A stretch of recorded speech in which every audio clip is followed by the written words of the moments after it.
Welcome back to Keeg's Custom Builds. As you can see, today we're going to be restoring this grill here. It's all crusty and the paint's faded off of it. As you can see, I have the letters taped off already. This is a little bit in the future from where you're going to be starting out with the clips. So let's get into this. All right, it's a new day here. Got my grill here. It's got a bunch of lichen and stuff on it. So we're gonna experiment with a few things, try to get it cleaned up. It's still pretty tough. It's not like disintegrating or anything.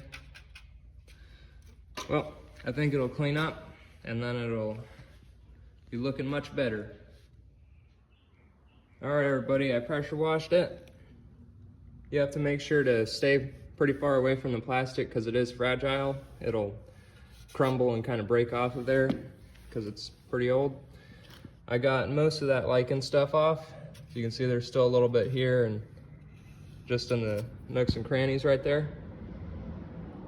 The chrome is popping on this. There's not really going to be anything I'm able to do about it, but I'm going to get a rag and wipe that stuff out of there. It should come off.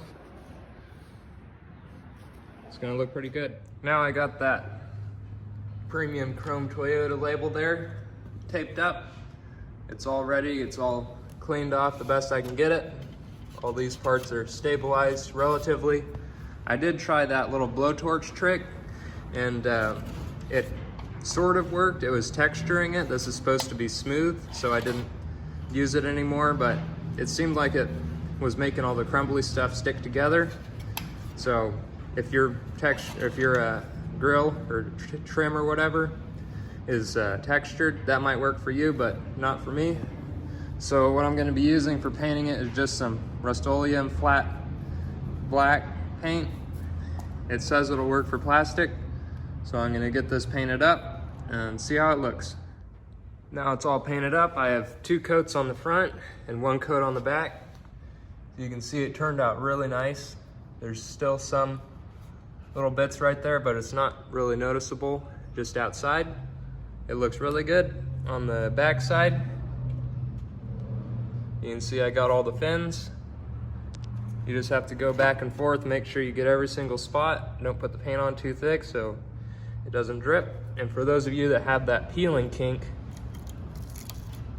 there, got a little peel for you. I'm not gonna finish the rest. I don't want you to get too excited. So if you wanna see more of this type of stuff, we got a quad over there we're building custom A-arms for to fit these shocks.